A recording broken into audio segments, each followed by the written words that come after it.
Hello friends, Swati here. Friends, कल का data देखा आपने? एफआईआई ने 95 करोड़ केवल सेल किया है और फ्यूचर में 777 करोड़ सेल किया है और डीआईआई ने उसके अगेंस्ट 167 करोड़ परचेजिंग करी है। तो कोई भी कुछ खास एक्टिविटी हुई नहीं है, इसीलिए कंसोलिडेशन फेज़ में रहा। और ये ड्यूरेशन जो होता है वो ऐसा ही होता है, कोई भी इतना ज़्यादा एक्टिव नहीं होता, ना एफआईआई ना डीआईआई। तो अगर डीआईआई के हाथ में रहेगा तो ये थोड़ा थोड़ा करके ऊपर लेके जाएंगे, और अगर एफआईआई के थोड़ा बहुत इंटरेस्ट दिखाएगी तो ऑब्वियसली थोड़ा नीचे ही रहेगा। तो मार्केट 21,440 पे ही क्लोज़ हुआ। वो भी सिर्फ डीआईआई की वजह से। अब डॉ जोन्स में देख लेते हैं, डॉ जोन्स में भी 160 पॉइंट्स प्लस में क्लोज हुआ मार्केट, और नस्दाक ने भी 81 पॉइंट्स प्लस में क्लोज किया है। एसएनपी का विक्स 12.99 हो गया है। ये लगभग दिसंबर के टाइम में 11 के आसपास पहुंच जाता है। कंसोलिडेशन इतना ज़्यादा चलता है तो आज भी ऑलमोस्ट कंसोलिडेशन में ही रहना चाहिए। गोल्ड आप देख सकते हो 2076 चला गया है, लेवल्स हाई कर रहा है, ये बिल्कुल हाईएस्ट पॉइंट पे है अपने।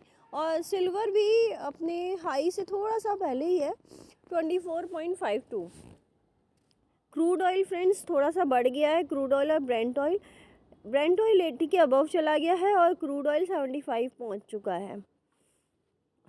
तो फ्रेंड्स थोड़ा सा तो नेगेटिव है, लेकिन इतना ज़्यादा नेगेटिव नहीं है। अगर ये इसी तरह से कंसोलिडेट करता है तो हमें लगभग लास्ट टाइम भी 2-3 साल का अगर आप डेटा उठा के देखेंगे तो काफ़ी अच्छा कंसोलिडेशन चला था। मतलब एफआईआई की बिल्कुल एक्टिविटी नहीं थी, तो इंटरेस्ट भी नहीं था और उनके पोजीशंस भी नहीं थी। तो आप ये देख सकते हो, जो कॉमन मैन है वही थोड़ा बहुत कर रहा था इसमें ट्रेडिंग, अदरवाइज़ कुछ खास नहीं है, कंसोलिडेशन में ही है। और 83.167 यूएसडी आईएनआर दिख रहा है। तो अब लेवल्स की बात करें, स्टॉक्स भी कुछ खास नहीं थे जो बहुत ज़्यादा उठा रहे हो या बहुत ज़्यादा गिरा रहे हो। तो सिर्फ एचडीएफसी बैंक ने बैंकिंग सेक्टर को, बैंक निफ्टी को उठा रखा था, अदरवाइज़ काफ़ी ज़्यादा गिर सकता था। और विप्रो में भी 7 पॉइंट्स की इंक्रीमेंट हुई। इन्फोसिस थोड़ा सा गिरा क्योंकि उसकी न्यूज़ थोड़ी नेगेटिव थी। उनको एक ऑर्डर मिलना था जो कि कैंसिल हो चुका है, उसमें काफ़ी नुकसान हो गया है। तो रिन्यूअल में भी, रिन्यूअल एनर्जी जो है इसमें थोड़ा सा नेगेटिव रहा। इसी तरीके से मैनिपुलेशन चलता रहा, कुछ पॉजिटिव कुछ नेगेटिव। कैस्ट्रॉयल इंडिया ये थोड़ा पॉजिटिव रहा, अच्छा खासा पॉजिटिव रहा, और 12% इसमें बढ़ गया था। तो ये 182 पहुंच चुका है। जैसे कि हमने पहले बात करी थी पिछले वीडियोस में कि ऑयल के काफ़ी ऊपर जा रहे हैं, ऑयल के जितने भी स्टॉक्स हैं। तो कैस्ट्रॉल इंडिया भी उसमें से एक है, और ऑयल इंडिया भी है, ओएनजीसी है। इस तरीके के स्टॉक्स आप देख सकते हो, उसमें थोड़ा प्रॉफिटेबल हो सकता है। बाकी ऐसा कोई स्टॉक नहीं है जो, क्योंकि पीएसयू स्टॉक्स भी काफ़ी हाई पे हैं और उसमें भी इतनी बढ़ने की जगह नहीं है। जो इस लेवल पे हमने बात करी थी 21,500, उसके ऊपर अभी नहीं गया। अगर आज चला जाता है 500 के ऊपर और क्लोजिंग दे देता है तो एक आपको अच्छी खासी मूवमेंट मिल सकती है, बट ये कंसोलिडेशन में ही रहेगा, फ्लैग एंड पोल का ही चल रहा है फ़िलहाल। और अगर ये वापस से नीचे आ जाता है 21,000 तक तो आपको एक नीचे का सपोर्ट तोड़ देता है किसी तरह, तो आपको बहुत अच्छी खासी इसमें ब्रेकडाउन मिलने के बाद अच्छी खासी मूवमेंट मिल सकती है।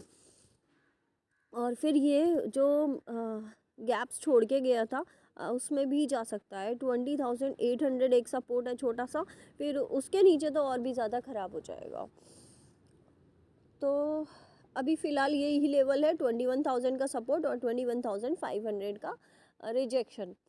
तो कल तो सिर्फ 100 पॉइंट्स में ही मूव किया है निफ्टी, और बैंक निफ्टी भी 200 पॉइंट्स में ही मूव किया है, 250 पॉइंट्स में। तो इसमें भी कुछ खास नहीं है और किसी भी लेवल पे कुछ खास नहीं है।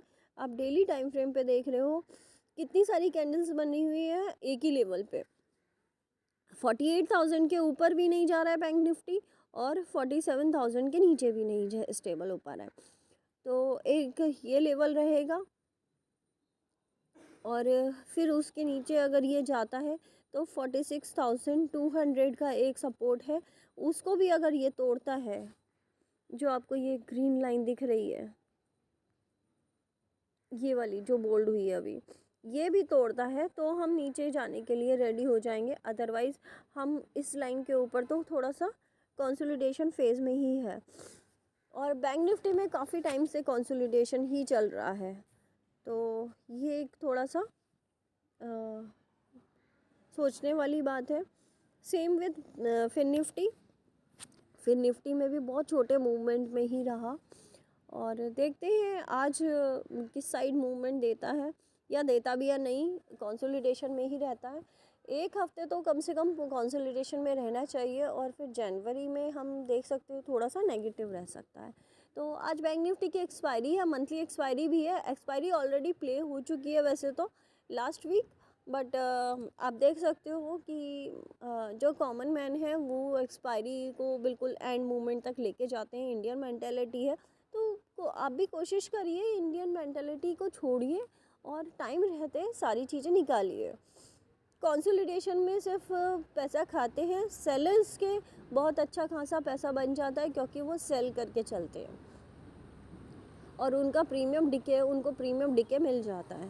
तो ऑप्शंस में ऑब्वियसली प्रीमियम डिके मिलता है और इस टाइम पे स्टॉक्स अगर आपको उठाने हैं तो आपको ऐसा कोई इतना खास स्टॉक नहीं है, पर ऑयल इंडस्ट्री काफ़ी अच्छी चल रही है, एनर्जी इंडस्ट्री चल रही है, पावर सेक्टर चल रहा है।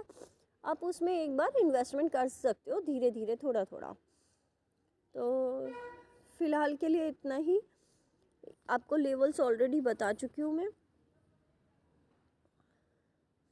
ऐसा कोई लेवल ना ब्रेक होता हुआ दिख रहा है, ना कोई भी लेवल ना ऊपर का ना नीचे का ब्रेक होता हुआ नहीं दिख रहा है और स्टॉक में भी ऐसा कुछ मूवमेंट नहीं दिख रही है किसी भी स्टॉक में।